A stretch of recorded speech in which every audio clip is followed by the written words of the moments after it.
Okay, this is A Bucket in the Corner. It's chapter 7 of Mr Mingin. I'm just going to start now.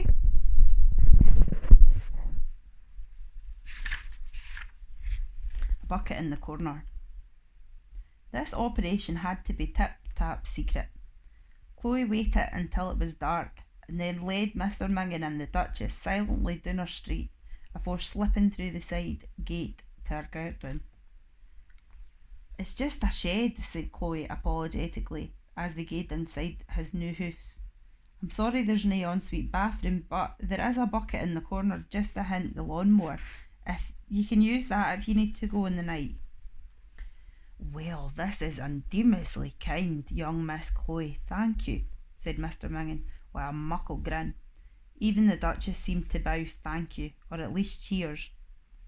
"Now," Mr Mingin carried on, "are you sure your mother and father didn't mind me being here?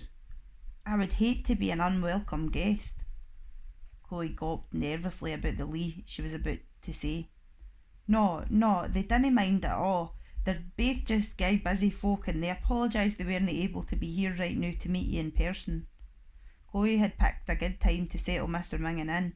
She kent mother was out campaigning for the election and dad was picking up Annabel after her sumo warshalling place. "Well, I would love to meet them both," said Mr Mingin, "and see what folk turned out sic a wonderful, generous, thoughtful daughter. This will be far warmer than my bench." Chloe smiled blatantly at the compliment.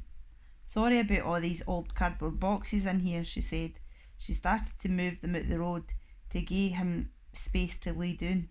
Mr Mingin gave her a horn humping some boxes on top of others. When she got to the bottom box, she stopped. Sticking out the top was a half-burnt electric guitar. She examined it for a minute, puzzled by what she'd just found, then raked through the box and howked out a pile of old CDs. They were all the same, hunters and hunters of an album called Hell for Leather by the Serpents of Death. "Hi, have you ever heard of this band?" she speered. "I didn't ken ony music past 1958.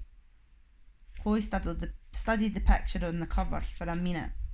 Superimposed on the front was a drawing of a muckle snake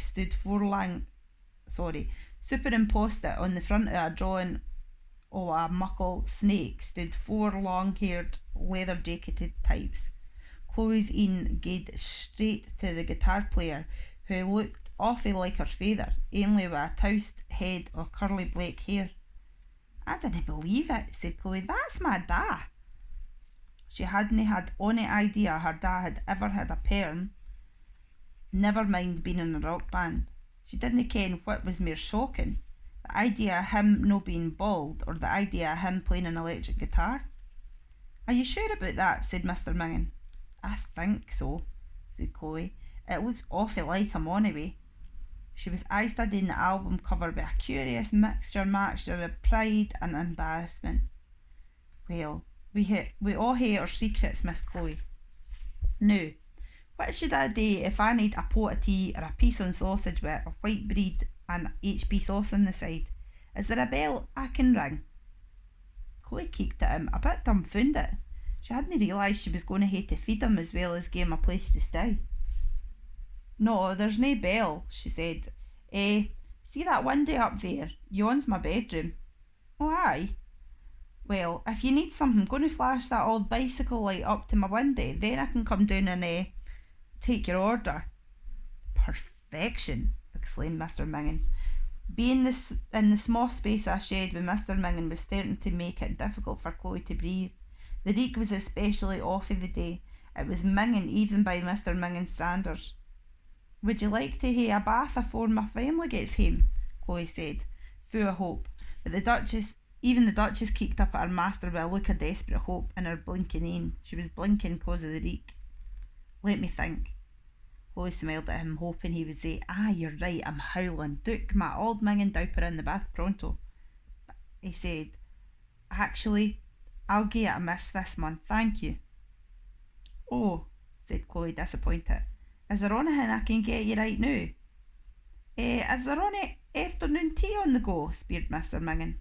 A choice of scones, cakes, and French pastries? No, said Chloe, but I could bring you a cup of tea and biscuits, and we should take some cat food I could bring for the Duchess. I am fairly sure that the Duchess is a dug and no a bodrins, pronounced Mr Mingin. I ken, but we've only got a bodrins, so we've only got cat food. Well, maybe you could nip into Raj's shop the morrow and buy the Duchess some tins of dog food. Raj kens what she likes. Mr Mingin howled through his pockets. Here's 10 pence, you can keep the change. Chloe looked at her horn. Mr Mingin hadna put ony siller there at all, just an auld breast button. Thank you awfu' muckle, young lady, he carried on, and please dinna forget to chat the door when you come back in case I'm getting changed into my jammies. What have I done? Thought Chloe as she made her way across the grass back to her house. Her head was buzzing with mere imaginary life stories for her new friend, but none of them seemed just right. Was he an astronaut that had fallen to earth and the shock tint his memory? Or maybe he was a convict that had leapt over the prison wall after serving 30 years for a crime he didn't commit. Or even better, a modern day pirate who had been told to walk the plank by his own crew into a sea hoaching with sharks, but against all the odds had swum into safety. One thing she kent for sure was that he really did honk. Indeed, she could aye smell him as she racks the back door. The plants and the flowers in the garden had all wilted with the reek. They were now leaning away fae the shed, trying to build their stamens for the guff. At least he's safe, thought Chloe, and warm and dry, even if it is just for the night. When she got up to her room and looked out the window, the light was flashing already. "All butter, healing shortbread biscuits, if you hae them, please," called up Mr Mingin. "Thank you awfu' muckle." It's the end of chapter 7.